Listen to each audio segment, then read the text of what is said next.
Live from KSAT 12. Good Morning San Antonio starts right now. Shots ring out during a deadly standoff involving San Antonio police overnight. Details coming up.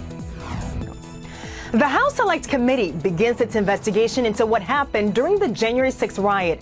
I'm ABC's Faith Abube in Washington. Details of what to expect today coming up. Taking a look outside with live cam this morning. We're at 76 degrees now. We're expecting to be in the 90s, but will there be a chance of rain? And is the heat index still going to be a factor? Good morning, everybody. It is Tuesday. It is July 27th. Happy Tuesday. Thanks for being with us this morning. A little hot yesterday afternoon. It was, again, feeling more like normal around here, but we've got to keep things in perspective. The thing we're on the eye on for now, since we seem to have rain after rain after rain for weeks and weeks and seems like months, any little chance of rain to break up this week is a welcome sight. Still got a chance of rain tomorrow. Okay. I think it's good, okay, there'll be a few of them out there. Don't get really excited about it, but at least some folks will get a little rain. But yeah, 94 yesterday. Normal is 96, so we're in the vicinity of what you'd expect this time of year. And yeah, the humidity is still there. We also have, none of the reporting stations, well, a hint of fog right there around Castroville. But over there in eastern Comal County, it looks like there's a little bit of fog trying to form up. And there's some further off to the east. So just kind of watch out for a few patches later on as the morning rolls on. 76 in town all around Bexar County, and then even 66 right now in Comfort, 77 in Castroville. Molds on the moderate side, pigweed is low, and throughout the day it's going to be almost identical to yesterday. I think we'll have a few more clouds hanging around here, though. 88 at noon, 95 for a high temperature. We'll talk about that rain chance tomorrow, and then what happens to the temperatures after that as we approach August. Details in just a couple of minutes. Mark? Thank you, Mike. New this morning, a woman is dead, a suspect in critical condition after a standoff with San Antonio police officers overnight. Started around 9 last night, the 3100 block of Roosevelt on the city's south side.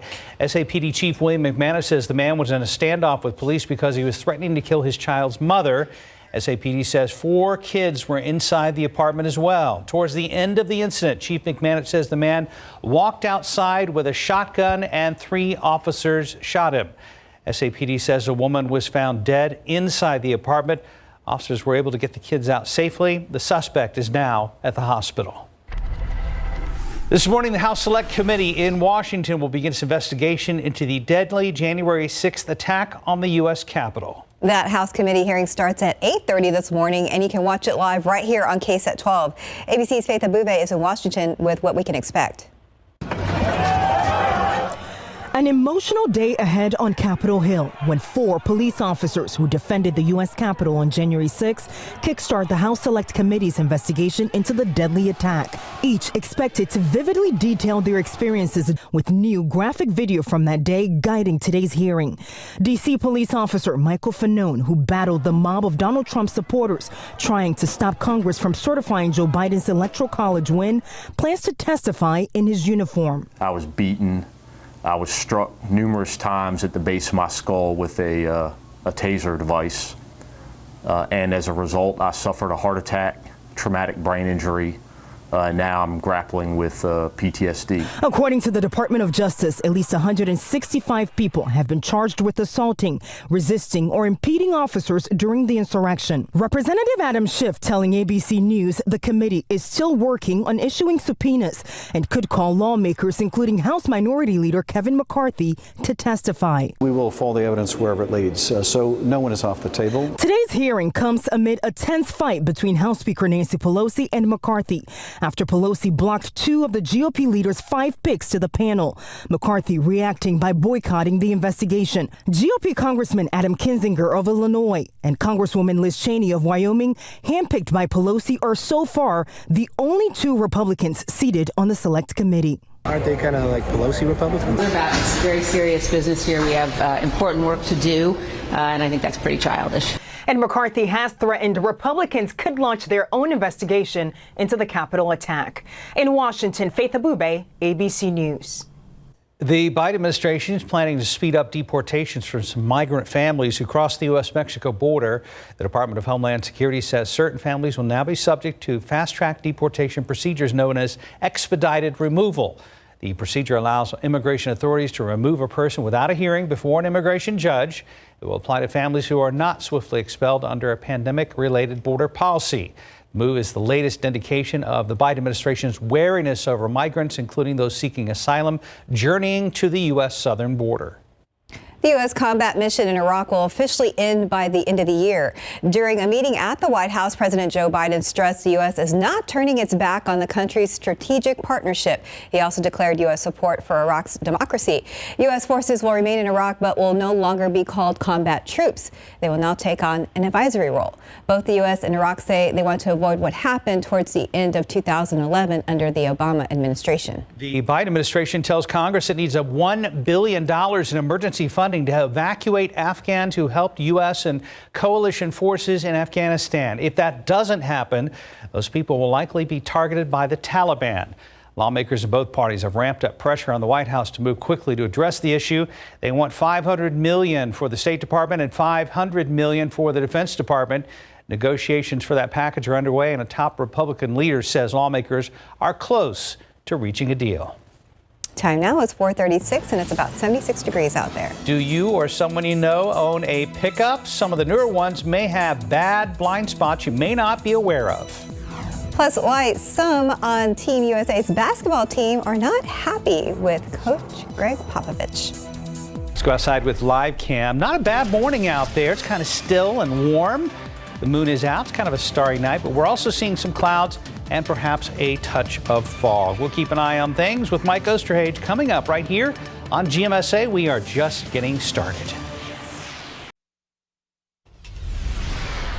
A stunning upset overnight in the Olympics. Tennis star Naomi Osaka is out of the Summer Games just days after lighting the Olympic torch. Meanwhile, the push for gold continues in the pool. ABC's Morgan Norwood has the latest on the Summer Games. The U.S. men's swim team hoping for a golden victory in the pool. Defending champ Ryan Murphy pulling away with bronze in the men's 100-meter backstroke. Kieran Smith looking to upgrade from his bronze medal in the 400-meter freestyle, but coming away without one in the 200-meter freestyle. And for the women's haul, Reagan Smith bringing home the bronze for the women's 100-meter backstroke. I was super pleased with my race. I mean, I was right off of my time from semis and prelims, and that's one of my best times ever. And I really went out there and gave it my all, and it was a super stacked heat. So the fact that I came away with the medal, I really can't ask for much more. But leave it to Lydia Jacoby, just 17 years old, winning gold in the women's 100-meter breaststroke. Morgan Norwood, ABC News, Los Angeles. Meanwhile, Team USA basketball players are reportedly frustrated with head coach Greg Popovich. They say he's running the San Antonio offense when they say there are better ideas for international play at the Olympics. It's all according to The Athletic and comes after their first Olympic loss since 2004 to France. USA faces Iran today. Camping with KSAT, powered by Davis Law Firm. Cowboys continue their training camp in Oxnard. Today is the first day of practice in pads. The team will continue practice tomorrow and Thursday. There is no public practice on Friday. Texas Longhorns and Oklahoma Sooners have made it official. They are leaving the Big 12 for the SEC after releasing a joint statement. The two universities notified the Big 12 they'll not be renewing their grants of media rights following their expiration in 2025. That covers broadcasts of football and basketball games. Both schools say they tend to honor their existing grant of rights agreement, but should they want to leave earlier, it could cost between $80 and $100 million for each school. That will be interesting. The plot thickens. Yes, it does. Time now, 4:41 and about 76 degrees out there. Newer models of pickup trucks getting bigger each year, and with that comes increased risks, specifically blind spots. We'll tell you where you may need to look twice. Plus, why some female athletes are taking issue with some of the traditional uniforms worn at the Olympics. And welcome back. It's about 4:44. Female athletes at the Olympics are taking a stand against certain types of uniforms. ABC's Mona Kazar Abdi has the details in today's GMA First Look. In this morning's GMA First Look, athletes taking a stand. Germany's women's gymnastics team making headlines after appearing in Sunday's competition wearing unitards instead of traditional high-cut leotards.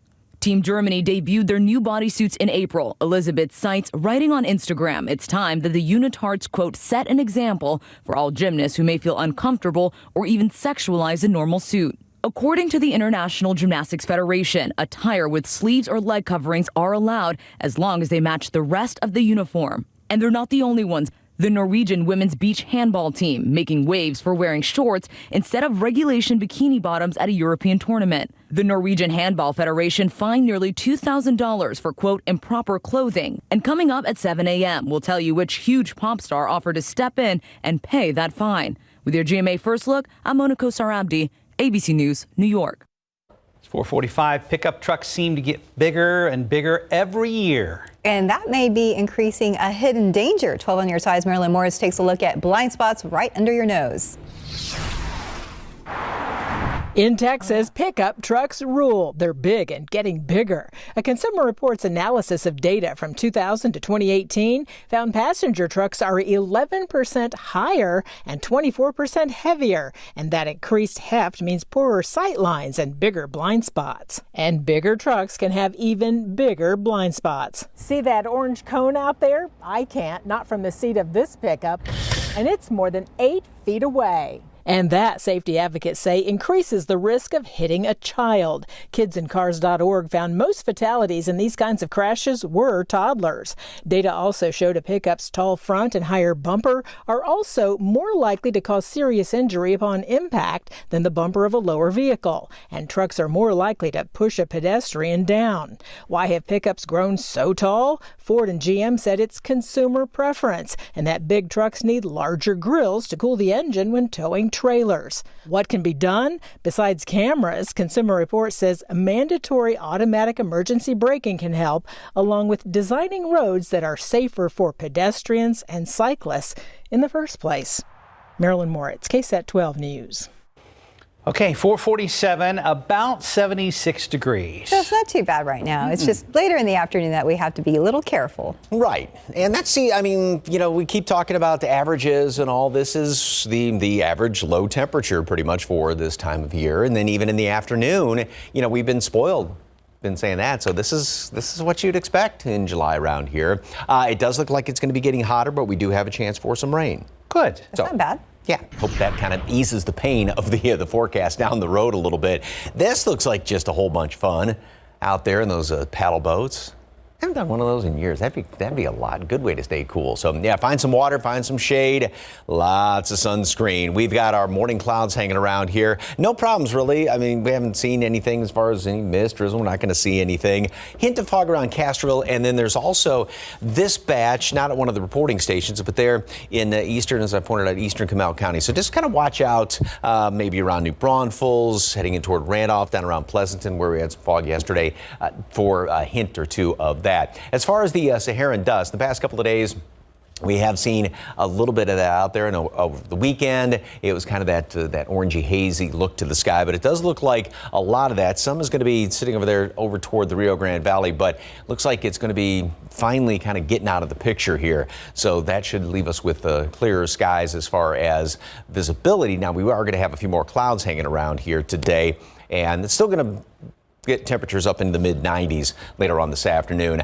Here's the satellite radar picture over the past 12 hours. Nothing going on. It's not even picking up any of those low clouds as of right now. One thing to take note of, though, and where to look is off to the east. And notice how we've got some of these, there's clouds, couple of rain showers out here in the Gulf of Mexico, and these disturbances, there's a little bit of a kind of a low out there, just a disturbance, a wave, if you will, in the atmosphere, and that's going to be working its way in from east to west. So that's what's going to give us a chance for some rain. I think we'll have a couple of extra clouds hanging around here today. Still plenty of sunshine. Again, enough sunshine to warm us up into the mid 90s, and then tomorrow, with that flow coming in here from east to west, again, a few scattered showers, a couple of thunderstorms here and there, about a 25% chance for some rain. So again, most of us unfortunately aren't going to be seeing rain tomorrow. You're still going to have to do some watering on your lawn and your gardens, but at least there will be a couple of showers out there. A few more clouds going to keep temperatures down a couple of degrees, and then after that, temperatures are going to start to go back up.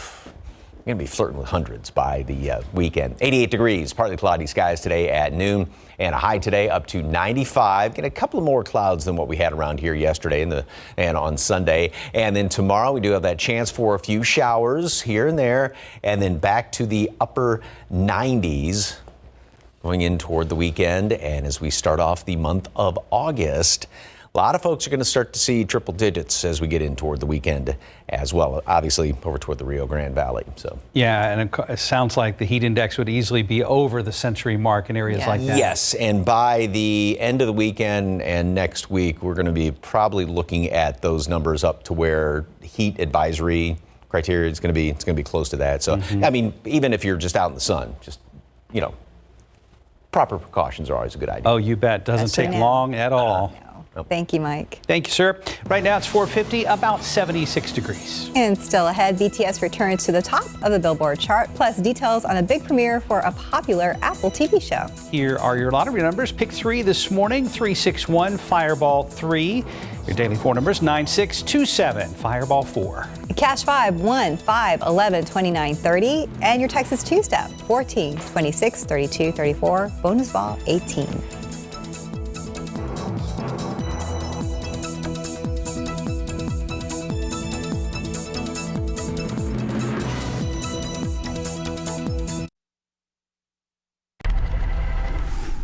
Welcome back. A popular Apple TV show getting high praise on a popular Korean boy band continues to dominate the Billboard charts. For the latest on what's happening in Hollywood, here's ABC's Jason Nathanson. Howdy, y'all. Ted! People still love Ted Lasso. Apple says last Friday's season 2 premiere of the soccer comedy had the biggest premiere ever for Apple TV Plus. Though the company didn't give actual numbers, and show star Hannah Waddingham tells me she thought people would like season 2, but you never know for sure. Honestly, I've never been so invested in something ever, of hoping that people who fell in love with it before will still be in love with it. It's crazy. Episode 2 of Ted Lasso Season 2 will be out on Friday. Have mercy on me, have mercy on my soul. It's another posthumous #1 for Pop Smoke. The rapper just debuted on top of the Billboard 200 album chart with Faith. That follows Shoot for the Stars, Aim for the Moon, which debuted at #1 last July, 5 months after Smoke was murdered in Los Angeles at the age of 20. And BTS returns to the top of the Billboard Hot 100 singles chart with the song Butter, its 8th non-consecutive week at #1. Butter knocks the song Permission to Dance out of the top spot. Permission to Dance also by BTS. And happy birthday to legendary TV producer Norman Lear. The All in the Family creator is 99, while Emmy-winning actress Maya Rudolph is 49. And that's what's happening in Hollywood. I'm Jason Nathanson, ABC News, Los Angeles. Funny lady. Yeah, she is. Big fan. Bridesmaids all day. Oh, that's right. 4:55, about 76 degrees. And still ahead on GMSA, an update on the development of COVID-19 vaccinations for kids ages 5 to 11. The truth is out there, and Harvard University wants to find it. We'll tell you about their new UFO research project coming up in this morning's Tech Bites. And ahead on GMSA at 6, lots of people are bringing new pets home every day, but not everyone knows how to pet-proof their home. We have some tips coming up on GMSA at 6. Well, normally this time of morning we have some construction or maybe a stalled vehicle or accident, and right now things are looking great out there. I don't want to jinx it, but Stephen Cavazos will confirm how our early morning commute is going coming up after the break. You're watching GMSA. We're glad you're with us on this Tuesday, July 27th.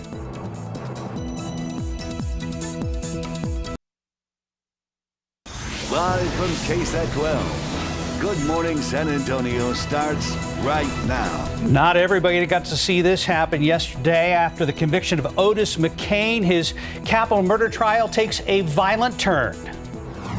And overnight in Washington, crowds gathered near the White House to remember the 610,000 Americans who lost their lives to the coronavirus. And back here at home, outside with live cam, pretty typical late July weather, about 76 degrees at San Antonio International Airport. Mike says there is a minuscule chance of rain this week. We'll talk to him coming up. Good morning, everybody. We made it to Tuesday. It's July 27th. Thanks so much for joining us today, and I'm glad we have a small chance of rain. We'll take that. We will. After what seems like weeks and months of off and on showers and storms, we could use a little bit of a shower. Yeah, the weather pattern that we had been in that gave us all that rain, it was a pattern back in May, and then it popped up again and stuck around for, well, almost all of July, it seemed like, up to this point. And then that overall pattern changed, and now we're just getting small little chances, as you said, of some rain. We'll talk more about that in a second. 76 right now. The dew point is at 73. It's actually down, a degree, 2 degrees compared to yesterday, so it's a little bit better when you step outside this morning. It is going to be another hot one, but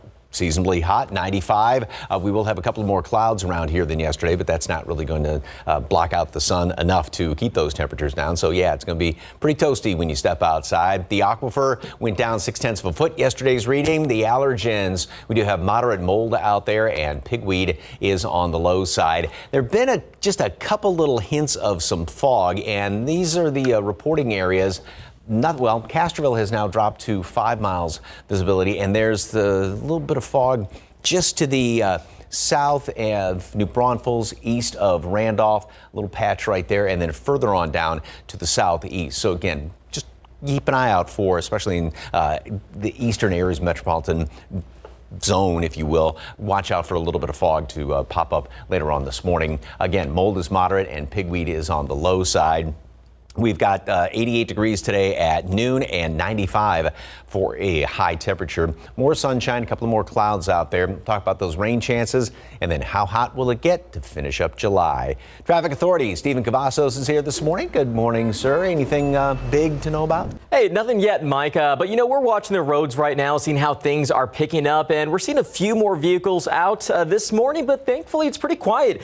Take a look here at I-10 at 35, looking pretty busy right now, but ordinary for this time of morning, which is a good sign if you plan on heading out the door here in the next few moments. A little quiet here of 37 at Hackberry, but we do want you to keep on your radar as some construction to be out on the lookout for taking place this week. 281 northbound and southbound, Loop 1604 to Stone Oak Parkway. They're doing some sign replacement there, and it's going to be alternating lane closures. That is, it's happening overnight, so 9 p.m. to 5 in the morning through Friday. So news for you if you are an overnight or early morning commuter. Let's go ahead and jump to a slowdown that we're also spotting here on the city's north side, Loop 1604 westbound at Green Mountain Road. We're seeing a minor slowdown right now, which is a little bit unusual for this hour of the morning. Traffic moving at 48 miles per hour. So if you're coming in from 1604, just take it easy out over there. We're going to be watching that pretty closely and see how that develops. But overall, pretty quiet so far. Let's take a look at those inbound times.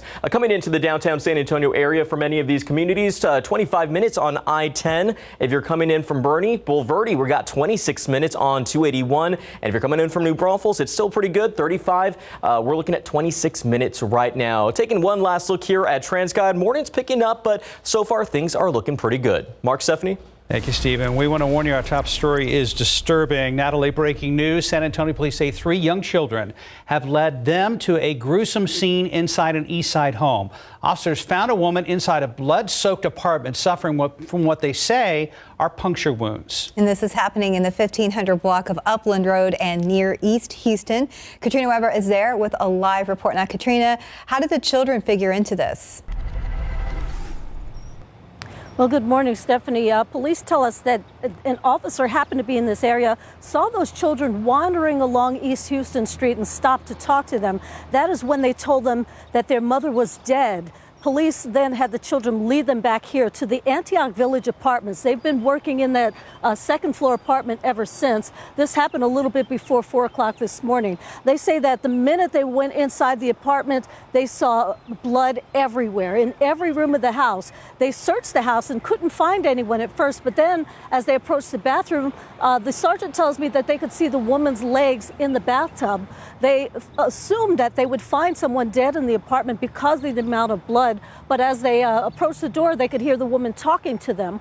She had several wounds in her upper body as well as in her shins, according to police. They say it looked like she was stabbed with some sort of an instrument, a long, thin instrument. The woman rushed to the hospital. Police, again, have been here ever since. They're not exactly sure what happened because they say that the woman wasn't exactly cooperative in telling them. So they're not sure if this is self-inflicted, perhaps, or if someone else was involved, and that is what they are trying to do. They say that those children were on their way to find their father to his house. That they had planned to walk there themselves, according to police. And so they are trying to talk to that man at this time. But again, they're not exactly sure what happened, but a very gruesome scene that they found as the result of locating children wandering the streets in the middle of the night. Reporting live on the east side, Katrina Weber, KSAT 12 News. Katrina, thank you. A jury's found Otis McCain guilty of capital murder in the death of SAPD detective Benjamin Marconi. The jury returned a unanimous verdict in less than 20 minutes, and McCain did not take it very well. If you haven't seen this yet, take a look. McCain swinging his elbow at a bailiff, trying to handcuff him and walk him out of the courtroom. The jury had already been dismissed for the day. The jury is set to return today, decide punishment in this trial. It's unclear if the jury will be told about this incident. During closing arguments, the jury got to hear from McCain's team for the first time. They tried to cast doubt on the credibility of the witnesses and methods used to investigate and get a confession. But the jury didn't take too long deliberating his guilt. We are very pleased with the verdict. I know the family is pleased and relieved. It was a quick verdict. We're obviously disappointed. The jury will return today. It could take several weeks for this portion of the trial to be completed. It is unclear if McCain will face assault charges for yesterday's courtroom attack. Now back to the pandemic and more hospitals in crisis mode because of this Delta variant. ABC's Mona Kassar Abdi has the latest.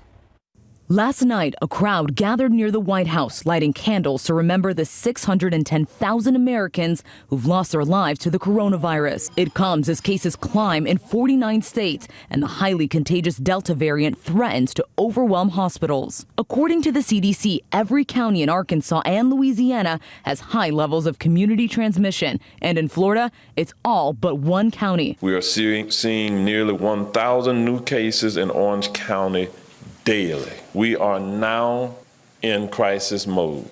A hospital near Miami is taking dire steps to accommodate the number of new unvaccinated patients, including converting a hospital auditorium for more bed space and allowing only vaccinated visitors. And now, new action by New York City. It's requiring city employees, including teachers, to get vaccinated by mid-September or face weekly testing and a mask mandate. The state of California is also now mandating a similar policy, requiring vaccines or weekly testing for state employees and healthcare workers. You don't have the choice to go out and drink and drive and put everybody else's lives at risk. That's the equivalent of this moment with the deadliness and efficiency of the Delta virus. And President Biden announcing the VA will become the first federal agency to require vaccines for frontline workers. In the meantime, both Pfizer and Moderna are reportedly expanding the size of their vaccine trials in kids ages 5 to 11.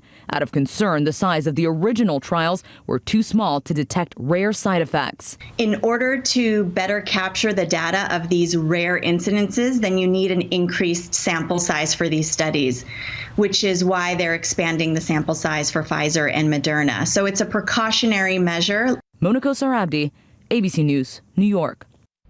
And right now on KSAT.com, we have a list of free vaccine clinics happening around San Antonio. The first clinic kicks off this morning starting at 8 a.m. at MacArthur High School. It's one of 4 clinics happening today. You can also check out a list for the rest of the week. Just click on this article. Time is 5:08, about 76 degrees. And still here's what your kids may be asking for. Samsung's brand new gaming monitor. We're going to tell you how much it's going to cost you. Why Amazon is trying to get a key to your apartment building. And taking a look outside with live cam this morning, we're starting at 76 degrees. It is not too bad out there. It's going to warm up a little bit, but we are excited about a small chance of rain coming up maybe later this week. We're going to check in with Mike later on. Just about 5:12, Amazon has a new mission, getting a key to your apartment building. Sarah Costa explains why the internet giant wants the keys to your complex. Amazon is tired of ringing doorbells. The online shopping giant is pushing landlords around the country, sometimes with financial incentives, to give its drivers the ability to unlock apartment building doors themselves with a mobile device. The service, dubbed Key for Business, is pitched as a way to cut down on stolen packages by making it easy to leave them in lobbies and not outside. Amazon benefits because it enables delivery workers to make their rounds faster And fewer stolen packages reduce cost and could give Amazon an edge over competitors. Those who have installed the device say it reduces the constant buzzing by delivering people and is a safer alternative to giving out codes to scores of delivery people. But the Amazon program, first announced in 2018, may stir security and privacy concerns as it gains traction. The company says that it does background checks on delivery people and that they can unlock doors when they have a package in hand to scan. But tenants may not know that Amazon drivers have access to their building's front doors, since Amazon leaves it up to the building to notify them. One privacy researcher said that any device connected to the internet could be hacked, including the Amazon One, and bad actors could try to unlock doors. The company has already installed the device in thousands of U.S. apartment buildings, but declined to give a specific number. It sometimes leaves a clue, placing a round sticker with the Amazon Smile logo on buzzers where the device has been installed. Currently, only the U.S. Postal Service has a way to enter apartment buildings in order to get to mailboxes. Sarah Acosta, KSAT 12 News. Back to you. Time now, it's 5:13 and it's about 76 degrees. Still ahead, Tesla is surprising investors with how much money they're making right now. Plus, how hard Harvard University is doing its part to bring the truth about UFOs to everyone. From prom dresses to workouts and new adventures, you hope the more you give, the less they'll miss. But even if your teen was vaccinated against meningitis in the past, they may be missing vaccination for meningitis B. Although uncommon, up to 1 in 5 survivors of meningitis will have long-term consequences. Now, as you're thinking about all the vaccines your teen might need, make sure you ask your doctor if your teen is missing meningitis B vaccination. Get ready to set them up with everything they need. Everything. Got this.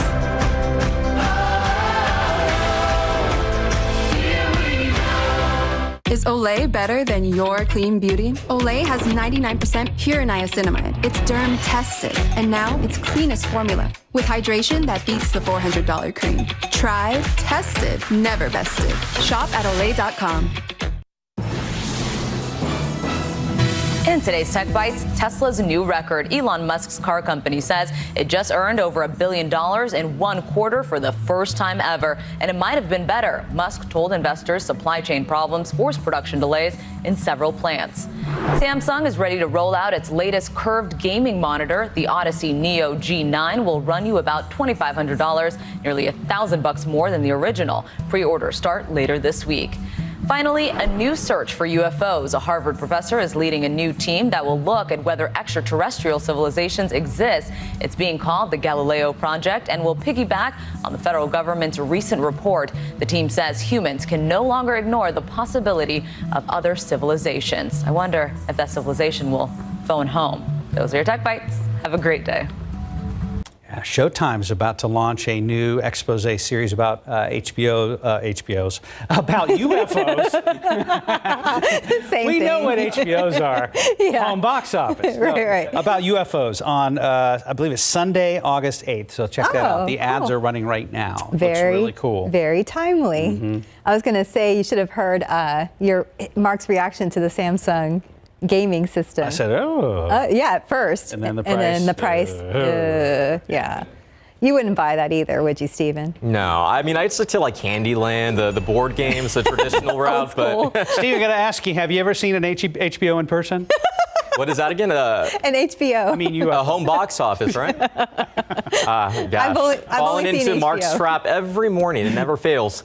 We do want to bring your attention here to 1604 Bandera Road. Looking pretty good right now. And yesterday, there was a groundbreaking ceremony for the first phase of a $1 billion project set to bring improvements to the very congested corridor. Now, pretty quiet right now, but this is the first phase between Bandera and I-10. 5 miles of road there set to improve congestion. Again, pretty quiet right now, but just something to keep on your radar over the next few years. There will be a big project going on there. Slowdown happening here off I-10 eastbound at Loop 410. A little bit of congestion that we're seeing this early in the morning. 46 miles per hour traffic moving there, but a little bit slow. So just keep that on your radar if you're heading out in the next few minutes. Other construction to be on the lookout for. Lane closure going to be happening here today from US 90 eastbound to Marion Street to Nogalitos Frontage Road. Now there's going to be some light installation that's going to be going on there on the frontage road lanes. It'll be happening from 9 in the morning until 5 in the afternoon through this work week. So something to be on the lookout for if you're traveling in from Castroville on those frontage roads.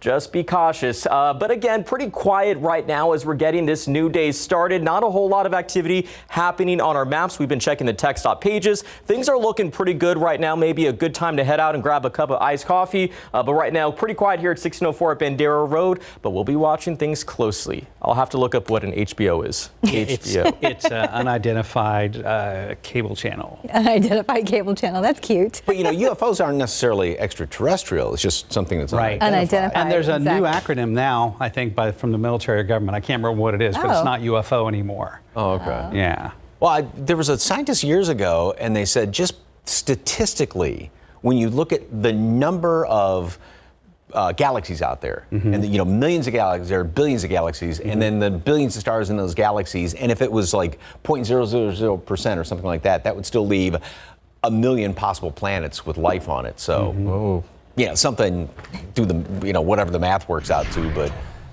I don't know. This as that. Pictures behind you. We'll ponder that one. Back here on Earth. Back here on Earth, yes. Wilson County, beautiful. It was still a little bit dusty yesterday. We had some extra Sahara dust hanging around there, but a lot of that is going to be kind of moving out of the picture, so things should be clearer today.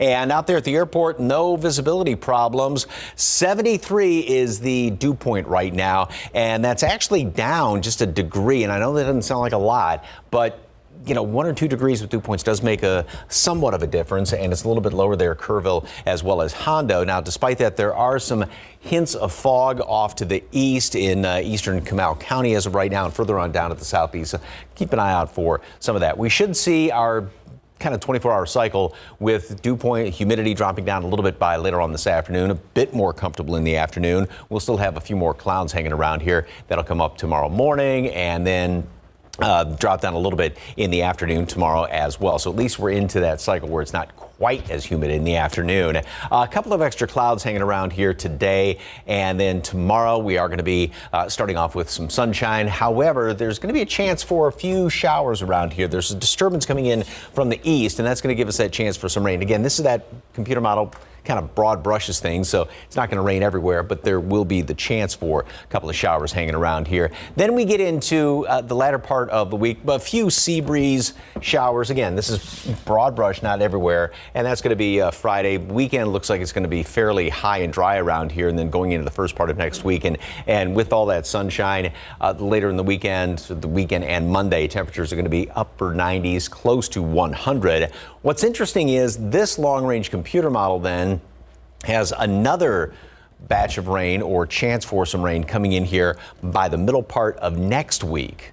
Still long ways off, but it's like that pattern that we're in now is going to start to break a little bit. There are some indications for next week. 88 degrees today at noon, partly cloudy skies. High temperature, what you would expect. 95 with mostly sunny skies. I think we'll have a few more clouds than what we had around here yesterday. Chance for a few showers, maybe a thunderstorm tomorrow, just 20, perhaps 30% if you're lucky. And then temperatures get cranked up, upper 90s, and that means a whole bunch of triple digits out there. And again, that's in the shade.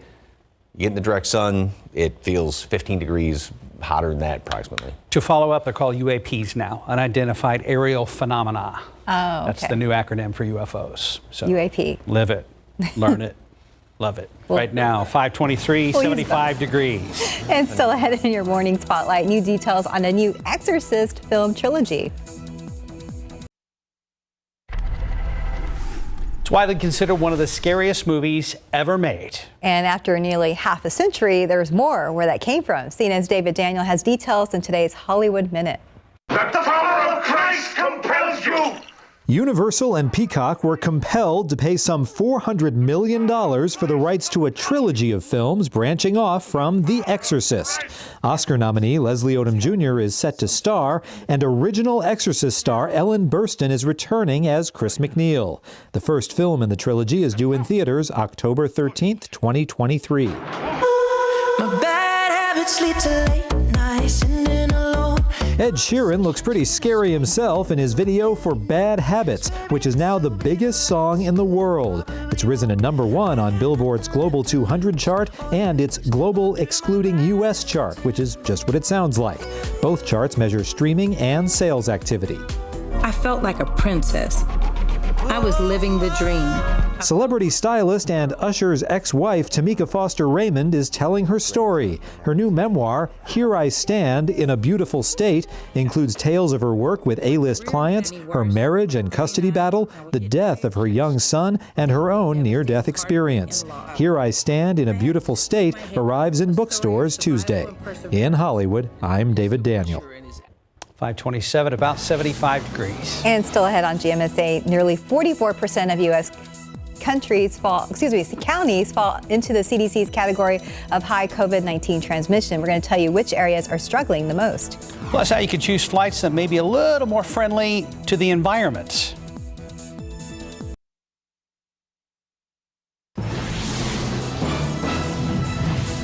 San Antonio police are trying to sort out what happened inside this East Side apartment that left a woman soaked in blood. I'm Katrina Weber. I'll have that story coming up. Taking a look outside with live cam this morning. We're starting off not too bad at 75 degrees, but prepare for the heat. Right now it is 5:31. Good morning. It's Tuesday, the 27th. Thanks for joining us today. Sorry about that. July 27th. Yes, it's starting to feel like July. We've been lucky with the temperatures in the past couple of weeks, but now it's starting to be normal, I guess. Mike, how's my memory? Did you say something about a little bit of fog in the area last half hour? There have been a couple little specks that have been showing up here and there. Nothing in the reporting areas as of right now. I think we're just going to have to kind of keep an eye out. Right now, visibility out there at the airport's pretty good. You can see a few clouds hanging around here. And the temperature stands at 76, dew point 73. So fair amount of moisture in the air, although that number's down 1-2 degrees compared to yesterday, and that does make a little bit of difference out there. We will have the wind shifting around to the southeast later on today. Hint of fog, Castroville. It was down to 5 miles last half hour, and you've gone up just a little bit. And again, there's nothing being reported there, but you can see there's those spots of gray showing up on this map. So there are some areas with a little bit of fog, especially down to the southeast this morning. Mold's moderate. Pigweed is on the low side, and we're going to have mostly cloudy skies. Again, a patch of fog around the area this morning, just 1 or 2 spots here and there. I think it's going to be a big deal. Mostly sunny, and it's going to be hot. We'll have a few more clouds hanging around here than yesterday, as well as on Sunday when we had really nothing but clear skies out there. And then tomorrow, yeah, we got a couple of showers, a couple of thunderstorms that not everybody's going to be seeing rain. As a matter of fact, most of us won't see rain, but there's at least that chance for a couple of those showers and thunderstorms. Then after that, yep, it's just going to be getting hotter as we go in to the end of the week, wrap up the month of July, start off August.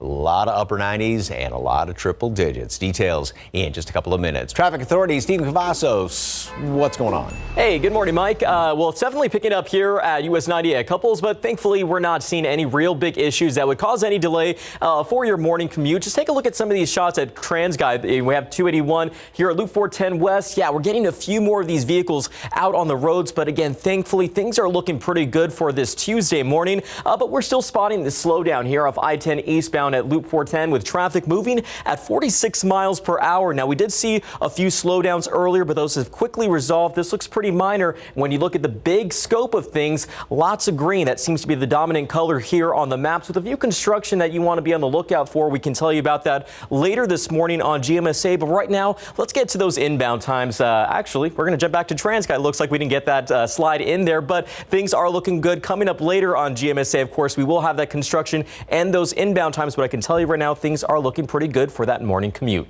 Mark, Stephanie? It's good news. Thank you, Stephen. An update to late-breaking news. San Antonio police trying to find some answers after discovering a woman badly hurt inside her East Side apartment. They say the woman's 3 young children led them to a bloody scene inside the home in the 1500 block of Upland Road. Katrina Weber is there with a live report. Katrina, we understand police have just wrapped up their investigation at the scene. Well, that's right. They packed up their equipment as well as the evidence they collected here. About 15-20 minutes ago, they had spent about an hour going in and out of a second-floor apartment here at the Antioch Village Apartments. They got called here, or actually they discovered those children a little bit before 4 o'clock. Let me give you a look at the video so you can see that there were a lot of police officers here at the time. They say they also found a lot of blood inside that apartment. Now, this started when an officer happened upon 3 children. They say they were ages 4, 5, and 8, wandering the streets in the middle of the night, wandering down East Houston Street. They stopped the children. The oldest told them that their mother was at home and that she was dead. Well, police then investigated. They had the children lead them to the apartment here where they found a blood-soaked apartment. They say there was blood in every room. They also found the mother in the bathtub with puncture wounds in her belly and her shins, according to police. They say that she was able to talk to them, but not telling them a whole lot about what happened to her. So they're not exactly sure how she became injured, but definitely disturbed that they found those children wandering the streets. The police say that the children told them they were trying to find their father's house to let him know what was going on. Police say they did track down the father. They are talking to him, but again, not sure exactly what happened here this morning that left that woman so badly hurt. Reporting live on the east side, Katrina Weber, KSAT 12 News. This morning, a former CDC director says 200,000 new COVID cases every day could happen in the U.S. within the next 6 weeks. And as CNN's Brett Conway reports, already nearly half of the country is seeing high transmission of that virus. Pfizer, Moderna, Johnson & Johnson, 3 COVID-19 vaccines are shot at ending the pandemic, but millions don't want them. Now we're averaging more than 50,000 new COVID-19 cases a day, up more than 60% over last week's 7-day average, and hospitalizations more than doubled over the last 3 weeks. Delta is doing damage around the country.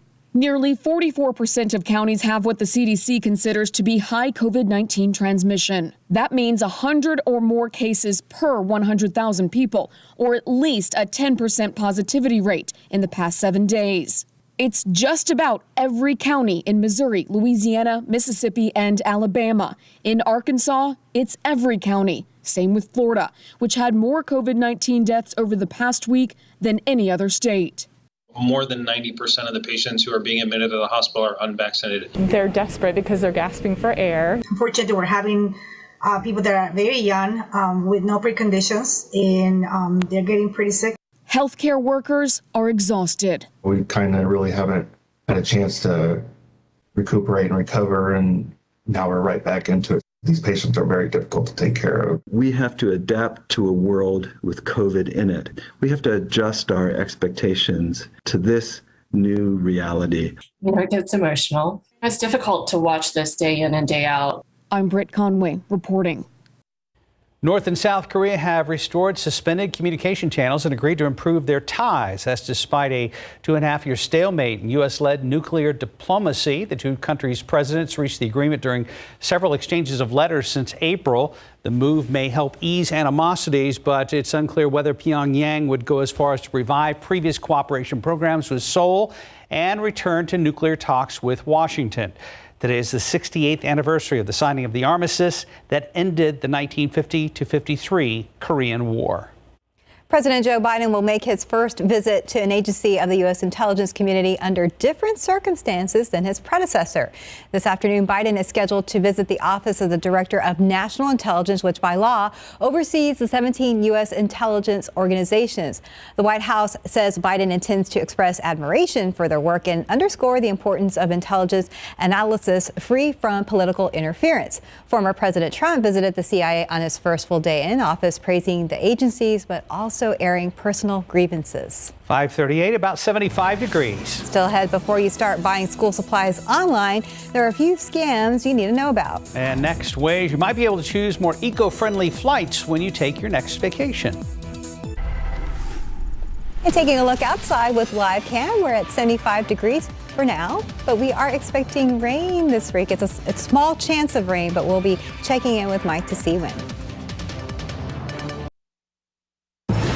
541, U.S. domestic travelers could choose low-emission flights if data was available. Sarah Costa tells us about a new study that shows carbon pollution on the same route can vary sharply, and she explains why consumers cannot make informed choices right now.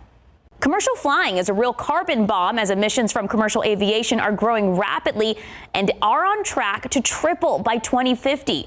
But now a new study shows how people could reduce their emissions while still flying on airplanes if they were able to choose the most carbon-friendly routes. The research paper looked at potential ways to reduce the burden of flying. Researchers at the International Council on Clean Transportation analyzed the carbon footprints of the 20 most popular U.S. domestic plane routes in 2019. According to The Guardian, it finds that on average, the least emitting itinerary on a route can emit 63% less carbon dioxide than the most emitting option and 22% less than the route average. In general, flying direct and on newer aircrafts can help a consumer choose less emitting flights, but not always, the researchers say. The Guardian explains other variables, including load factor and seating configuration, also affect the carbon intensity of a trip. Single-aisle mainline aircraft or turboprops generally have lower emissions than regional jets, although relative airline fuel efficiency performance varies across routes. Some travel search engines like Google Flights, Kayak, and Skyscanner have introduced eco-flight filters into their platforms, which label flights with lower than average emissions among all search results. But the absolute CO2 emissions for each itinerary are not currently shown. That's why researchers say making emissions data public would help consumers make informed decisions. Researchers say policymakers could help by requiring that airlines disclose emissions by flight and requiring audits to ensure the accuracy of reported data. I'm Sarah Costa, KSAT 12 News. Back to you. Time now is 5:43 and about 75 degrees out there. Up next, why you may be getting less product for your money during your next trip to the grocery store. 5:46 in your morning consumer headlines. If you notice less cereal in the box or less ice cream in the container, you are not losing your mind. Companies are now opting for smaller packaging to offset those rising costs. It's called shrinkflation, and it's been around for a while. But it typically becomes more common when costs go up, especially like the inflation surge we are seeing. Consumers usually notice price hikes, but they're less likely to notice a smaller box on the shelf or a few sheets missing from the toilet paper roll. Good. I'm not losing my mind. You're not. I promise. Speaking of all this. Okay, good. Back to school shopping has always been a bit of a nightmare for a lot of parents. And this year, experts warn it may even be worse. Yeah, as CNN's Mandy Gaither reports, talks about online shopping scams and how to avoid them. The back-to-school shopping season expected to be a bigger headache for parents this 2021. What parents are challenged with at this point in time is juggling the transition from the at-home learning to the in-person learning. With more schools resuming in-person learning this fall, experts expect a surge in demand for supplies. The National Retail Federation says shoppers are expected to spend an average of $850 per family, and parents are bracing for shortages, with items like sneakers, backpacks, and gadgets expected to be in tight supply earlier than normal. This is where the scammers are finding the opportunity. How can I make the most money off of this situation where people are at a disadvantage? They can't shop and compare, go to store or find it on the shelf. That desperation triggering the Better Business Bureau to issue a warning about online shopping scams. The BBB urging consumers to verify third-party vendors found through ads on social media. If you see those pop-up ads, use some hesitation and caution with those and double check the name of the business to make sure they're legitimate. The Better Business Bureau recommends using a credit card when buying online, saying you'll have additional protections to dispute and resolve charges if you don't receive the items you purchased. For today's Consumer Watch, I'm Mandy Gaither. I got a fraud alert email from Capital One the other day. The email address looked fishy, so I called them and they go, actually, it's legit. But the email address was not a norm. It was like notifications at Capital One at Capital One it was just weird. It looked different. But they said that the customer service rep said if you're ever concerned, the best thing to do is always call. To call, Yeah, yes. Well, you did the right thing, because if you click on that wrong link. I even blocked them. So had to undo all that. No more alerts. Yeah. Let's check traffic at 549. Well, we are keeping an eye on things, and so far they're looking pretty good here at I-10 at Pro-Brand. If you remember yesterday, there was a lot of construction going on out there that led to some big delays, but so far things are looking pretty smooth as we're getting this new day started. Although we are spotting just a few stalls here. State Highway 151 at Loop 1604, jumping up here to Loop 1604 at I-10 eastbound at Loop 1604. Again, we're seeing these stalls. Be sure to check those vehicles before getting out on the roadways. But we do want to talk about some construction that has been ongoing for a little while. I believe we should have some video of this with regards to the Loop 1604 expansion project. I want to see if we can jump to that groundbreaking ceremony yesterday, and we may not have that yet, but we will get to that momentarily. Just heard that we don't have that yet, but there is some construction to be on the lookout there for. It's a big project that's going to last for several years, up into 2027. So we'll have more on that coming up later from that groundbreaking ceremony, but overall shaping up to be a pretty quiet morning as we're getting things started here. And as promised, we do have these inbound times to be on the lookout for here. If you're coming into the downtown San Antonio area from any of these locations, it's looking pretty good. 28 minutes coming in from Seguin on I-10, 22 minutes on 87 coming in from Lavernia, and 28 minutes coming in from Floresville. Taking one last look here at TransGuide, looking pretty good, and we will have more coming up on the Loop 1604 expansion project and what you can expect up until 2027. And that's just the first phase. We were talking a little bit about that yesterday. So long, lengthy project and very expensive. Yes, well, we look forward to seeing that. You know, you talking about that reminds me, I still have to redeem my, go get my prize, because my Costco receipt was picked in a random drawing. I got an email about this, so I won a prize. So. Congratulations, Mike. Because I haven't shopped at Costco in eons. You haven't even have a membership right now? Yeah, but I'm like... But you're suspicious. But I still, and my car warranty, I still need to work on that too. So. Oh my gosh, that's funny. I mean, all these things that keep going on. Yeah. All the scams. So yeah, never. Just don't let your guard down. I mean, which is easy to do. Mm-hmm. All right, great picture. I love that picture. It's so cool, and the color of the flowers and that butterfly on it. Thank you very much for that. Yes, beautiful way to start the week. Thanks for the KSAT Connect shot there. And a few clouds out at the airport, no visibility problems. We are kind of watching out. There are a few hints of fog out there this morning. Nothing real thick. There's been a little bit reported around Castroville.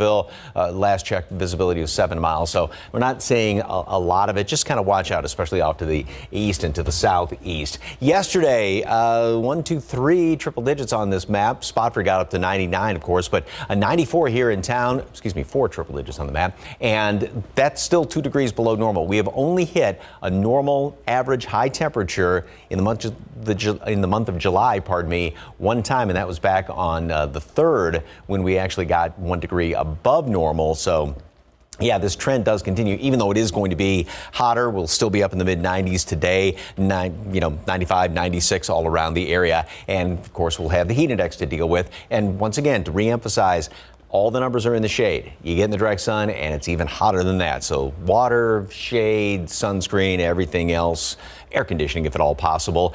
Heat index readings, upper 90s and some hundreds. So we don't really have any, we've got a couple of low clouds hanging around here today. We'll keep a few of them around throughout the day. And then we've got this flow coming in here off of the Gulf of Mexico. And some of these disturbances are going to continue to work their way in. And that's what's going to give us a chance for some rain once we get into tomorrow. About a 20, maybe 30% chance for a couple of showers from some of those disturbances. Kind of a little wave coming in here from the east. So today we're going to make it up to 88 degrees at noon, partly cloudy skies. A few more clouds hanging around than yesterday. Still enough sunshine.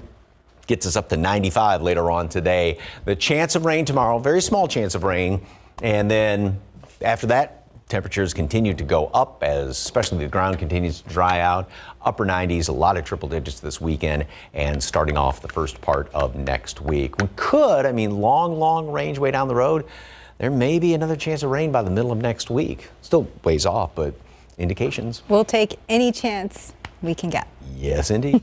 Thank you, Mike. High 53, about 75 degrees. Let's look at your winning lotto numbers. For pick 3, we have 361, Fireball 3. Daily 4, we have 9627, Fireball 4. Cash 5 numbers 1, 5, 11, 29, 30. Texas 2-step numbers 14, 26, 32, 34 with a bonus ball of 18. Good luck.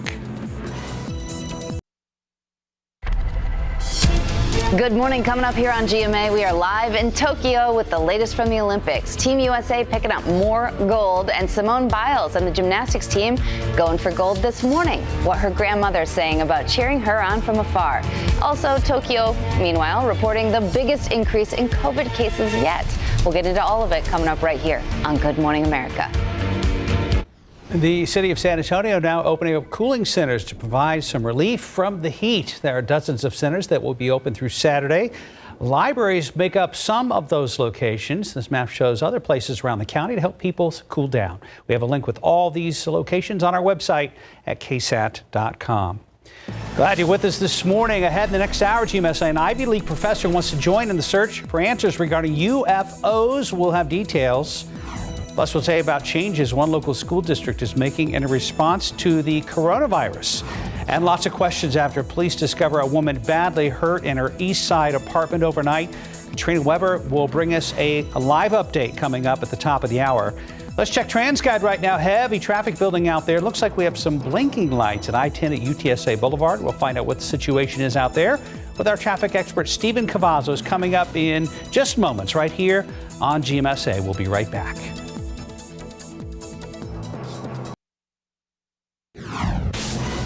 San Antonio police say they found a lot of blood in this East Side apartment, and they have a lot of questions. Good morning, I'm Katrina Weber. Police say they made that discovery with the help of 3 young children. I'll tell you more about it.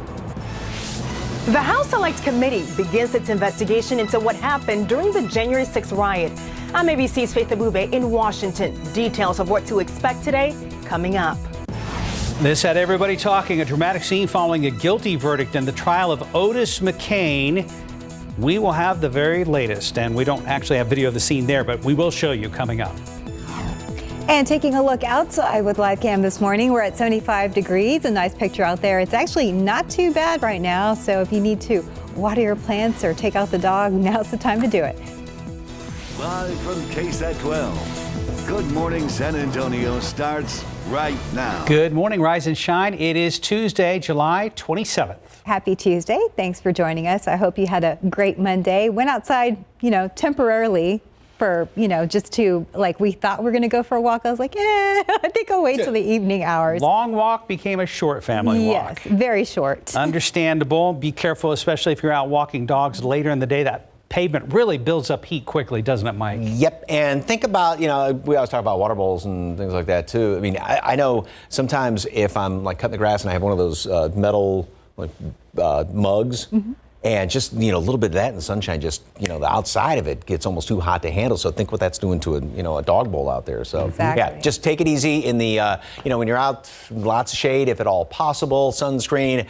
And as all the experts say, hydrate, and then again, hydrate even more so. All right, visibility's good out there at the airport. Temperatures right now, about what you'd expect. 75, 76, Stinson, Kelly at 73, and Randolph is at 75 right now. Visibility now, Gonzales has dropped to just a quarter mile as of right now, so we're starting to see a little thicker fog down here along the coastal plain, and New Braunfels is at 8 miles visibility, so got to watch out, especially again off to the east and southeast for some of that fog to continue to thicken up this morning. Mold is moderate, pigweed is on the low side, and temperatures will pretty much stay steady throughout the rest of the morning. Wind is going to be out of the southeast at 5 to roughly 10 miles per hour. We'll make it up into the upper 80s today at noon, and then we're going to be topping off 95 today. Couple of extra clouds compared to yesterday, but obviously still enough sunshine to get us up to 95 degrees. We do have a chance of rain in the forecast. Not a great chance, but at least some folks are going to be getting a couple of showers out there. We'll talk about that and see how hot it's going to be to finish up the month of July. Details in just a couple of minutes. Traffic authorities, Stephen Cavazos, been kind of quiet up to this point. Yeah, pretty quiet. And I do want to say, I have a friend who has a dog, and he has shoes for his dog whenever it gets pretty hot outside. So good on the pause. I-10 at Probant, although it looks pretty clear right now, we did see some flashing lights out here just moments ago. Now, TxDOT is reporting a crash out in this area in the eastbound lanes. We were just bringing this up a few moments prior, and it was looking pretty good. Now we're seeing a big stretch of lights over there. We'll be watching this closely, but right now that crash reported here off I-10 eastbound at Probant. Our friends at TransGuide working to get us a clearer shot there, but use some caution if you're driving through that area. Another crash that we're seeing working is up here at Loop 1604 westbound at Lock Hill Selma. Check out these westbound lanes. Already starting to see a minor slowdown there, so we'll be watching these crashes closely and seeing how that's going to be impacting the morning commute. But right now, these inbound times are looking pretty good. If you're going to be traveling in from any of these locations to the downtown San Antonio area, 28 minutes on 37 coming in from Pleasanton. 35, we're looking at 17 minutes coming in from Lytle, and Highway 90, we have 19 minutes. But again, bringing it back here to I-10 at Probant, we're working to get a clearer shot of these crashes. But again, use caution when you see those flashing lights. Move over and slow down. Mark, Stephanie. Thank you, Stephen. A woman may have her 3 young children to thank for saving her life. San Antonio police say those kids alerted them to the situation. Their mother badly hurt in their blood-soaked apartment. Katrina Weber is live where it happened in the 1500 block of Upland Road near East Houston. Now, Katrina, you say police initially feared the worst about the woman. Well, that's right. They say when they went into that second floor apartment and saw the amount of blood, they initially feared that that woman might be dead. Instead, they say they found her in a bathtub, bleeding but talking. As that woman was rushed to the hospital, police went through the family's home here at the Antioch Village Apartments looking for clues.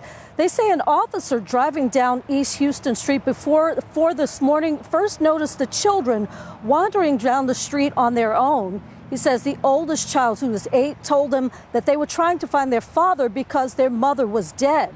The children were able to lead police back to their blood-soaked home, and that's when they found the mother in the bathtub with puncture wounds in her belly and shins. Police say despite the gruesome scene, though, they think that the mother should be okay. The police took custody of the children, and they say they did track down the father, who they are speaking with. They're not exactly sure how this woman was injured. Police say she was not saying a whole lot about what happened to her. Reporting live on the east side, Katrina Weber, KSAT 12 News. Thank you, Katrina. New this morning, a woman found dead while her children were home and the suspect injured during a standoff with police. It started around 9 last night in the 3100 block of Roosevelt on the city's south side. San Antonio Police Chief William McManus says the man in the standoff with police was threatening to kill his child's mother. 2 other kids were also inside at the time. We're told at one point the man walked outside with a shotgun. That's when 3 officers shot him. The woman was found dead inside. Officers were able to get the kids out safely. The suspect was taken to the hospital in critical condition. A jury has found Otis McCain guilty of capital murder in the death of SAPD detective Benjamin Marconi. The jury returned a unanimous verdict in less than 20 minutes, and McCain did not take it well. All right, take a look. That's McCain up and swinging at a bailiff who was ready to handcuff him and walk out of court. The jury had just been dismissed for the day. Now they are set to return today to decide the punishment phase of this trial. It's unclear if the jury will be told about this incident. Closing arguments were presented and the jury got to hear from McCain's team for the first time. They tried to cast doubt on the credibility of the witnesses and methods used to investigate and get a confession. But the jury did not take too long deliberating his guilt. It really doesn't. We always felt like we had a strong case going forward. We put the best evidence that we could, and sometimes juries take long, sometimes they come back very quickly.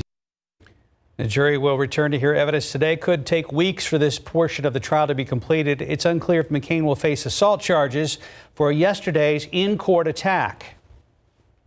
Happening later this morning at 11, we will live stream a debrief with our courthouse reporter, Eric Hernandez. You can watch on KSAT.com and our KSAT TV app. 6:07 right now. This morning, the House Select Committee in Washington will begin its investigation into the deadly January 6th attack on the U.S. Capitol. And that House Committee hearing starts at 8:30 this morning, and you can watch it live right here on KSAT 12. ABC's Faith Abube is in Washington with what we can expect. An emotional day ahead on Capitol Hill when 4 police officers who defended the U.S. Capitol on January 6 kickstart the House Select Committee's investigation into the deadly attack. Each expected to vividly detail their experiences with new graphic video from that day guiding today's hearing.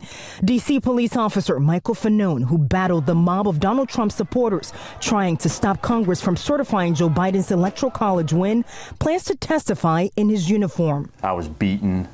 I was struck numerous times at the base of my skull with a taser device. And as a result, I suffered a heart attack, traumatic brain injury. Now I'm grappling with PTSD. According to the Department of Justice, at least 165 people have been charged with assaulting, resisting, or impeding officers during the insurrection. Representative Adam Schiff telling ABC News the committee is still working on issuing subpoenas and could call lawmakers, including House Minority Leader Kevin McCarthy, to testify. We will follow the evidence wherever it leads, so no one is off the table. Today's hearing comes amid a tense fight between House Speaker Nancy Pelosi and McCarthy, after Pelosi blocked 2 of the GOP leader's 5 picks to the panel. McCarthy reacting by boycotting the investigation. GOP Congressman Adam Kinzinger of Illinois and Congresswoman Liz Cheney of Wyoming, handpicked by Pelosi, are so far the only 2 Republicans seated on the Select Committee. Aren't they kind of like Pelosi Republicans? We're about very serious business here. We have important work to do, and I think that's pretty childish. And McCarthy has threatened Republicans could launch their own investigation into the Capitol attack. In Washington, Faith Abube, ABC News. And we will be following this story throughout the day. We'll be bringing you a special report from the network beginning at 8:30 this morning. Within the next 6 weeks, the U.S. could see upwards of 200,000 new COVID-19 cases every day. That's what a former CDC director is worried about. The Delta variant is doing damage around the country. Right now, the nation is averaging more than 50,000 new cases a day, up more than 60% over last week's 7-day average. Nearly 44% of counties have what the CDC considers to be high COVID-19 transmission. And over the last 3 weeks, hospitalizations more than doubled. More than 90% of the patients who are being admitted to the hospital are unvaccinated. They're desperate because they're gasping for air. Unfortunately, we're having people that are very young with no preconditions. More than 30 states saw their average number of new cases over the last 7 days increase by more than 50% from the week before. Back here at home at Eastside Church, recognizing a local construction worker who repaired this building after a car drove through it 2 years ago. Mount Gilead Church was looking at thousands of dollars worth of damage after police say someone backed a Mazda into the building at a high rate of speed. Armando Villarreal says after hearing the story, he had to do something to help. So with help of his workers, they spent several weeks doing about $15,000 worth of labor free of charge for the church. Giving God all the honor and all the glory because it's his desire that was placed in my heart. He told me, you go, you willing, I'll send you. And that's what happened, and he made it happen. On Sunday, Villarreal was honored with an appreciation for a restoration award by the congregation. San Antonio police are still searching for the people responsible for driving through the church building itself. Time now is 6:11, and it's about 75 degrees out there. Well, it's official. University of Texas has given notice they intend to leave the Big 12 Conference. We'll tell you what's next for the Longhorns. Plus, is Pop in hot water? We're going to tell you why some of his Team USA basketball players are feeling frustrated at the veteran coach. That's ahead in your morning sports report. And let's go outside with live cam as we wait for that sunrise right now. Kind of a hazy look back towards the downtown skyline. You're watching GMSA. More to come. We'll be right back. Team USA basketball players apparently very frustrated with San Antonio head coach Greg Popovich. They say he's using the Spurs offense when there are better options for international play at the Olympics. That's all according to The Athletic, and it comes after their first Olympics loss since 2004 to a very talented French team. Today, Team USA looks to bounce back against Iran. Camping with KSAT, powered by Davis Law Firm. Cowboys continue their camp in Oxnard. Today is first day of practice in pads. The team will continue practice tomorrow and Thursday. There's no public practice on Friday. As expected, the Texas Longhorns and Oklahoma Sooners have made it official. They are leaving the Big 12 for the SEC after releasing a joint statement. The two universities notified the Big 12 they'll not be renewing their grants of media rights following the expiration in 2025. That covers broadcast of football and basketball.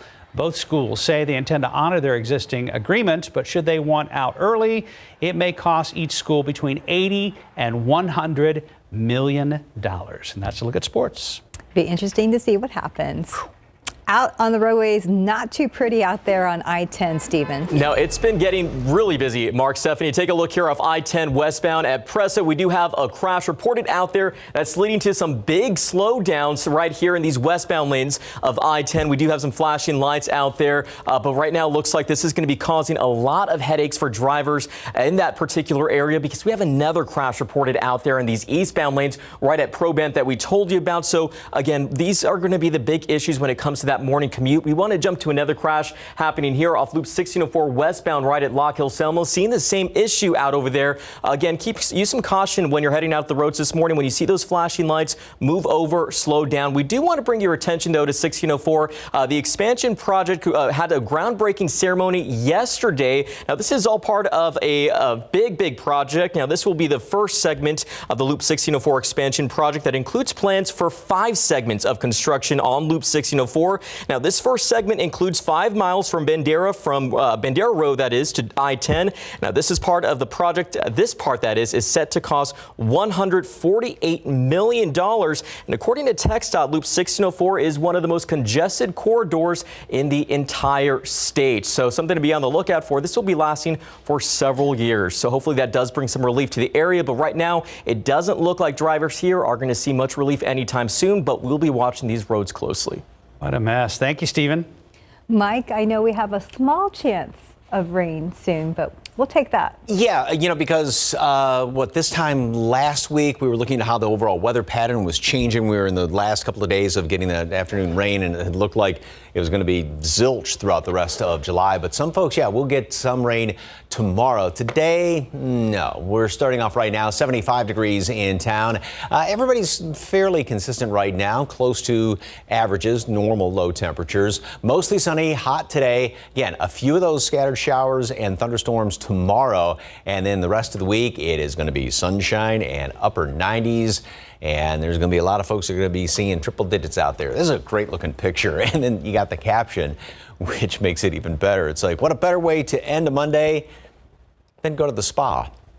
Okay, sounds good, but really cool looking picture there. I love that. Thank you very much for the KSAT Connect shot. And as you can see, we've got a few clouds hanging around here. As of right now, it looks like there's an airplane just about to come in for a landing. So here's what computer models indicating today. We will have a few more clouds around later on this afternoon, and it's also got northwest of the hill country, a couple of showers up there, which is a possibility. But everybody pretty much within earshot is just going to be seeing mostly sunny skies or partly cloudy with a couple of clouds hanging around here. Now, tomorrow, we get this flow coming in here from east to west, and that's what's going to touch off some of these showers and a couple of thunderstorms. 20, maybe 30% chance for some rain tomorrow. It's not going to be a great shot. Most of us won't see any rain, but at least temperatures will be down a couple of notches here and there. Then after that, it's going to just be very hot, and it's going to be getting hotter, as I indicated, going in toward the weekend. So here's the deal. We've got now this low right here coming in from the Gulf of Mexico. That's what's going to be scooting across the area.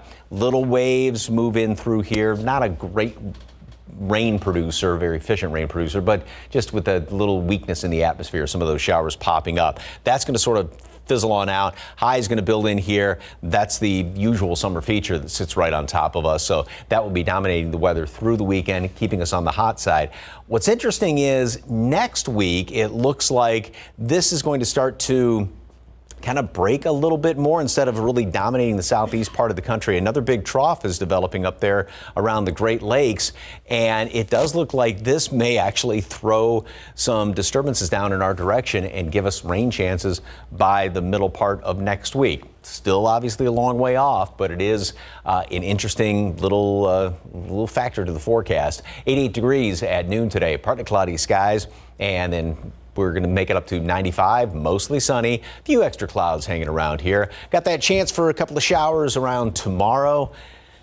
You know, most of us won't see any rain, but at least there's a small chance. 95 on Thursday, and then we make it into the upper 90s by weekend and first part of next week. Going to be really close, and in your backyard, you may chalk up a couple of triple digits there in your backyard thermometer this weekend and next week. The first time in a while, things are starting to look a little repetitive, aren't they? Yeah, and we're going to have to watch out for, any day you're outside, take it easy, but heat advisories are going to be possible by late in the weekend or first of next week. Don't forget, you probably want to walk the dog in the morning. Yep. Yes. Not in the evening. It's still way too warm on the sidewalk. That's true, unless it's straight up nighttime. Right. Yeah. And even then, it's still warm from all that daytime heating. 621, about 75 degrees. And are we alone in the universe? It's a question one Ivy League professor hopes to answer. Details after the break.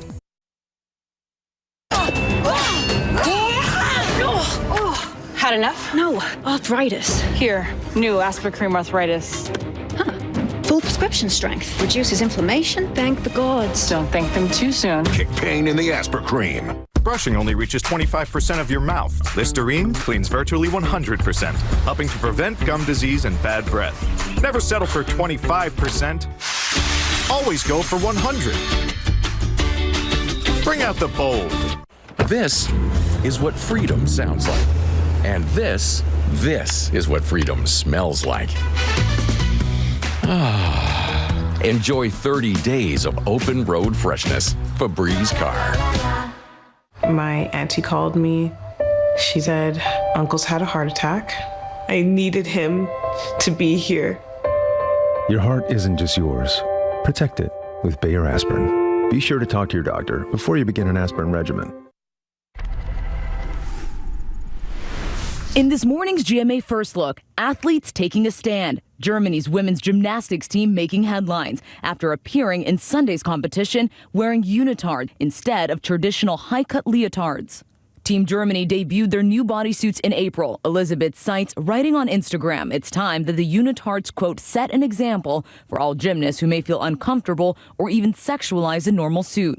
According to the International Gymnastics Federation, attire with sleeves or leg coverings are allowed as long as they match the rest of the uniform. And they're not the only ones. The Norwegian women's beach handball team making waves for wearing shorts instead of regulation bikini bottoms at a European tournament. The Norwegian Handball Federation fined nearly $2,000 for, quote, improper clothing. And coming up at 7 a.m., we'll tell you which huge pop star offered to step in and pay that fine. With your GMA First Look, I'm Monica Sarabdi, ABC News, New York.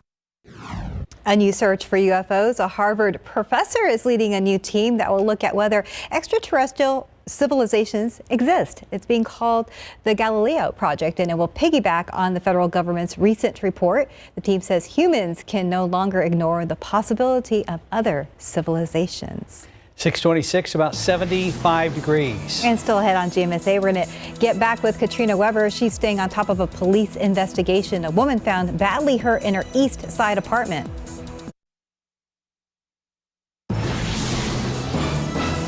San Antonio police say they found 3 young children wandering the street in the middle of the night, but that's only part of the story. Good morning, I'm Katrina Weber. Police then discovered a blood-soaked apartment. I'll tell you more about it. A San Antonio school district changing course as coronavirus cases rise across the country. We're going to tell you what it means for you and your kids. Perfect dog walking weather right now. Mid-70s out there. The sun is coming up over south central Texas. We'll check in with Mike in just a moment. Good morning, everybody. It's Tuesday, the 27th.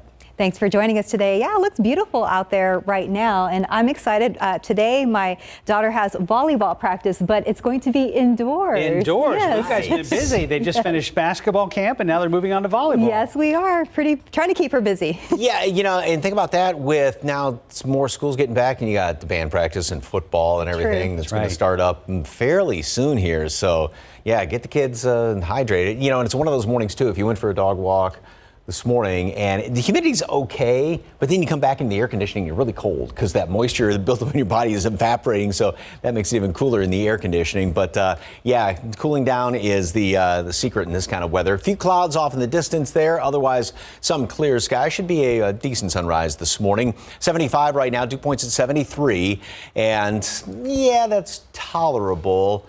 Maybe fog up your glasses a little bit if you step outside. We do have some fog, speaking of fogging up. A hint of it there in New Braunfels, some in Castroville, and then a lot more off to the east. Gonzales is down to a half-mile visibility. Same thing, Beeville, 3/4 at Victoria, and a little bit of fog is showing up in Uvalde. So, again, yesterday we started to see even a little bit more fog as we got into the sunrise and even slightly after that. So watch out in the next couple of hours. Mold is moderate. Pigweed is on the light side, and we'll have mostly cloudy skies around this morning, mostly to partly cloudy, and then mostly sunny later on today. Hot again, a few more clouds than yesterday. Temperatures seasonably hot, mid-90s. A couple of showers going to be possible tomorrow.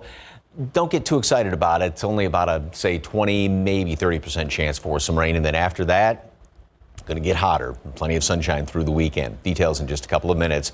Traffic authorities, Stephen Cavazos, and there's a big mess out there, right? Yeah, if you're going to be heading out here on I-10, we do have a crash that was reported out there a little bit earlier, but taking a look at TransGuide, it does look like those flashing lights have since dissipated. Now what we're seeing are just some vehicles that are getting out on the roadways, but still some road flares out there. Does look like that crash has since cleared, but we're still seeing a little bit of a backup here off I-10.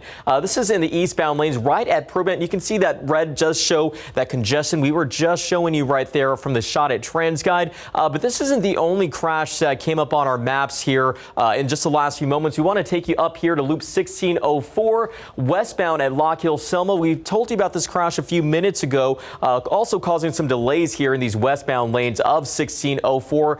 Doesn't look like it's popped up on the TxDOT website just yet, but we'll be watching that closely. We know more people are getting out on the roadway, so this could impact that drive and lead to some delays. But if you're coming into the downtown San Antonio area, thankfully no delays there from any of these neighboring communities. You can take a look right here coming in from I-10 and Bernie. We got 24 minutes for you right now, and 281. We got 25 minutes from Bulverde and 26 minutes coming in from New Braunfels and 35. Taking one last look here at TransGuide. Yeah, that crash does look like it's cleared, and it does look like we're seeing these road flares go out, but take it slow out on the roads, and we'll be watching them closely. Mark, Stephanie. San Antonio police are wondering just how much 3 young children saw their mother being badly hurt inside their East Side home. They found the woman in a bloody apartment after finding the children wandering the street in the middle of the night. Katrina Weber is live in the 1500 block of Upland Road with that story. Katrina, where are the children now? Well, the last word I had was that the police were taking care of them, although they did manage to track down some relatives, including the children's father. They found the children's mother inside their home in a blood-soaked bathtub here at the Antioch Village Apartments. Police say the rest of the home also was soaked in blood. The children, who are 4, 5, and 8 years old, led an officer here before 4 this morning. Police say that officer found them wandering down East Houston Street, and they told him that their mother was dead. Based on the amount of blood in the home, police initially believed them until they found the mother alive. They say she was able to talk, but didn't say a whole lot about how she was hurt. Now, she was rushed to a hospital for treatment. Police are still investigating, trying to get to the bottom of whatever happened here overnight. Reporting live on the east side, Katrina Weber, KSAT 12 News. Also new this morning, a woman is dead and a suspect in critical condition after a standoff with San Antonio police overnight. It started around 9 last night in the 3100 block of Roosevelt on the city's south side. San Antonio Police Chief William McManus says the man was in a standoff with officers because he was threatening to kill his child's mother. SAPD says 3 kids were inside the apartment as well. Towards the end of the incident, Chief McManus says the man walked outside with a shotgun and 3 officers shot him. The woman was found dead inside the apartment. Officers were able to get the kids out safely. The suspect is now in the hospital. San Antonio lawmaker Philip Cortez returning to Washington, D.C. after leaving his fellow state Democrats behind there. Cortez saying he went to Austin last week to negotiate on a restrictive voter bill meant for Texas, but wasn't getting anywhere and left. The Texas House Speaker signed a civil arrest warrant in response. When Cortez first left D.C., several of his colleagues criticized the move. One even called him a defector. Texas House Democratic Caucus Chair Chris Turner says Cortez is a valued member, saying, quote, in part, we are united and unrelenting in our commitment to protect the freedom to vote, end quote. A historic day on Capitol Hill as the House Select Committee investigating the January 6th attack hold their first hearing. Capitol and Metropolitan Police are set to deliver their own firsthand accounts of the insurrection that rocked the nation. CNN's Daryl Forges reports. The first hearing from the House Select Committee investigating the January 6 attack, focusing on the officers on the ground when rioters stormed the Capitol. We would like the public to be able to see and understand what it was like to be on the front lines that day. Among those testifying, Capitol Police Officer Harry Dunn. Here we are giving so much and putting our lives on the line to protect democracy and keep it, and we're being called racial slurs, traitors. Republicans call the hearing nothing more than a partisan witch hunt. I don't see how the basis of this report would ever come back that anyone would give it credibility. House Minority Leader Kevin McCarthy pulling all 5 Republican members he selected to join the committee after House Speaker Nancy Pelosi rejected 2 of them, Representatives Jim Jordan of Ohio and Jim Banks of Indiana. The 2 that I would not appoint are people who would jeopardize the integrity of the investigation. The committee will still have Republican representation from 2 members appointed by Pelosi. Liz Cheney and Adam Kinzinger keep the committee bipartisan while keeping out any of former President Trump's allies. Put some facts on the table, in particular to counter some of the attempts at whitewash that have been going on. In Washington, I'm Daryl Forges. And we are going to be following the story throughout the day. We'll be bringing you a special report from ABC beginning at 8:30 this morning. In other headlines this morning, the Biden administration planning to speed up deportations for some migrant families across the U.S.-Mexico border. Department of Homeland Security says certain families will now be subject to fast-track deportation procedures known as expedited removal. The procedure allows immigration authorities to remove a person without a hearing before a judge. It will apply to families who are not swiftly expelled under the pandemic-related border policy. The move, the latest indication of the administration's wariness over migrants, including those seeking asylum, journeying to the U.S. southern border. Turning now to the coronavirus around the nation, more hospitals in crisis mode because of that Delta variant. ABC's Monica Abdi has the latest. Last night, a crowd gathered near the White House, lighting candles to remember the 610,000 Americans who've lost their lives to the coronavirus. It comes as cases climb in 49 states, and the highly contagious Delta variant threatens to overwhelm hospitals. According to the CDC, every county in Arkansas and Louisiana has high levels of community transmission, and in Florida, it's all but one county. We are seeing nearly 1,000 new cases in Orange County daily. We are now in crisis mode. A hospital near Miami is taking dire steps to accommodate the number of new unvaccinated patients, including converting a hospital auditorium for more bed space and allowing only vaccinated visitors. And now, new action by New York City. It's requiring city employees, including teachers, to get vaccinated by mid-September or face weekly testing and a mask mandate. The state of California is also now mandating a similar policy, requiring vaccines or weekly testing for state employees and healthcare workers. You don't have a choice to go out and drink and drive and put everybody else's lives at risk. That's the equivalent of this moment with the deadliness and efficiency of the Delta virus. And President Biden announcing the VA will become the first federal agency to require vaccines for frontline workers. In the meantime, both Pfizer and Moderna are reportedly expanding the size of their vaccine trials in kids ages 5 to 11. Out of concern, the size of the original trials were too small to detect rare side effects. In order to better capture the data of these rare incidences, then you need an increased sample size for these studies, which is why they're expanding the sample size for Pfizer and Moderna. So it's a precautionary measure. Monica Abdi, ABC News, New York. Back here at home, a San Antonio area school district changing its stance on COVID-19. Northeast ISD now saying it will notify parents about positive cases at schools. The decision comes just days after the district said it would not. In a statement, the district noted feedback from parents led to the change. NEISD will also report cases to Metro Health and the state. And right now on KSAT.com, we have a list of free vaccine clinics happening around San Antonio. The first clinic kicks off this morning starting at 8 at MacArthur High School. It's one of 4 clinics happening today. You can also check out a list for the rest of the week. Just click on the article. City of San Antonio has cooling centers open now to provide relief from the heat. There are dozens of centers that'll be open through at least Saturday. Libraries make up many of those locations. This map shows other places around the county to help people cool down. We have a link with all locations on, yes, once again, KSAT.com. Right now it's 641, about 75 degrees. Still ahead on GMSA, tips for keeping your pet out of trouble in your home. And welcome back at 6:44. A lot of people brought home new pets over the past year, but not everyone thought about how to pet-proof their homes. This morning's Ask Angie segment, Max Massey discusses ways to protect your new pets while also keeping your home looking like new.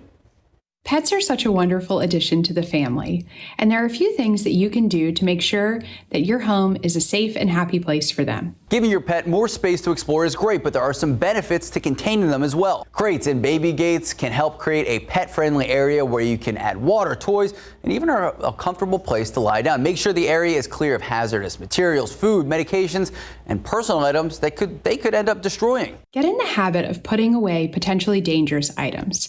Things like wires, sharp objects, choking hazards, poisonous items, or other things that could cause your pet harm. Also, if you have a larger pet, consider securing furniture that's close to the wall so that it can't topple over during playtime. Plants and flowers are a great way to add life to your home and garden, but now that you have a pet, you should be aware of which ones are dangerous if eaten. For example, lilies, very dangerous for cats. Aloe vera, hibiscus, and jade, examples of off-limit plants for both cats and dogs. If you're doing any renovations, one thing to consider with pets is flooring.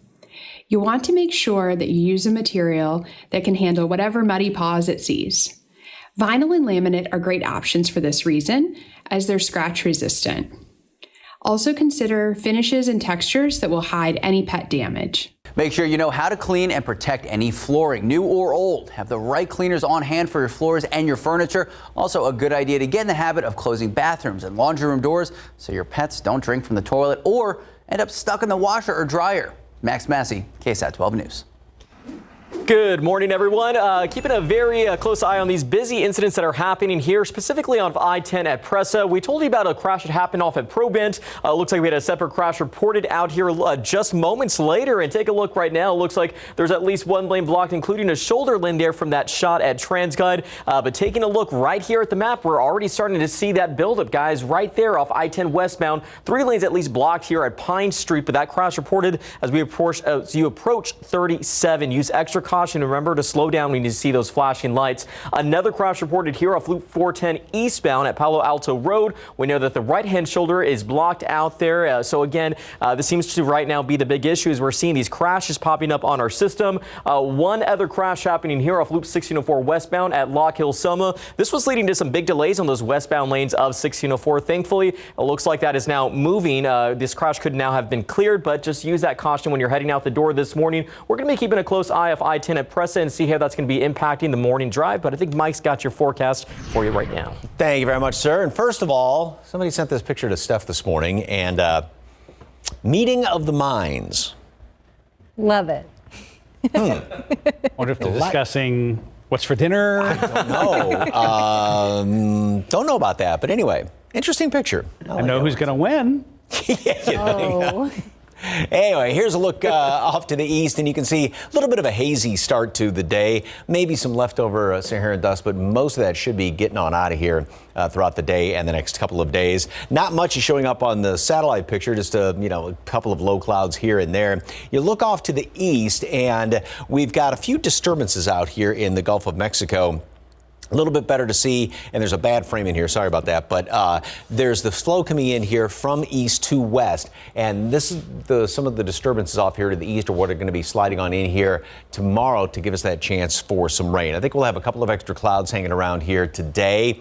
A couple of models are showing rain way off to the northwest. Then tomorrow we will have a couple of showers, a couple of thunderstorms scattered about the area. Rain chances are 20%, maybe 25% at best. If you do get a shower, maybe a decent downpour, but again, most of us will not get rain tomorrow. A few extra clouds around here, going to help to keep temperatures down maybe a degree or two. And then after that, it looks like it's going to be just back to the heat and humidity around here. And it's all because of the high pressure up to the north. There's a little bit of a low, which is moving on in here. That's what's going to give us the rain chance. That'll slide across the area the next couple of days and then just sort of fizzle on out. And so this thing will take over control once again, sort of in its usual place for summertime, right here parked on top of us in the southeastern United States. What's interesting is, though, by next week, there are some indications that that wants to, again, work its way off to the west a little bit more. And this big trough here may actually try and send some rain chances down in our direction by perhaps Wednesday, late Tuesday, Wednesday of next week. Still a long way off, but it's fun to think about an indication that we have even more rain potentially way down the road. 88 degrees today at noon, partly cloudy skies, and then a high temperature up to 95, mostly sunny, a couple of extra clouds compared to yesterday. And tomorrow we do have a chance for a couple of showers out there. Not a great chance. I mean, again, 20-30%, so most of us won't see rain. It'll help keep temperatures down before the heat up going into the weekend. Upper 90s, a lot of triple digits out there. Potentially some heat advisories are going to be issued by end of the weekend, first of next week. Oh, watch out for it. Yeah. Not surprised at all. Thank you, Mike. About 6:50 and 74 degrees. Video game and in-app purchases can add up quickly and catch some parents off guard when they see their bill. Tomorrow on GMSA, what you can do to control those in-game impulse buys. And outside with live cam, kind of a hazy sunrise on the early Tuesday morning. Some breaking news from the Summer Olympics involving Team USA women's gymnastics coming up.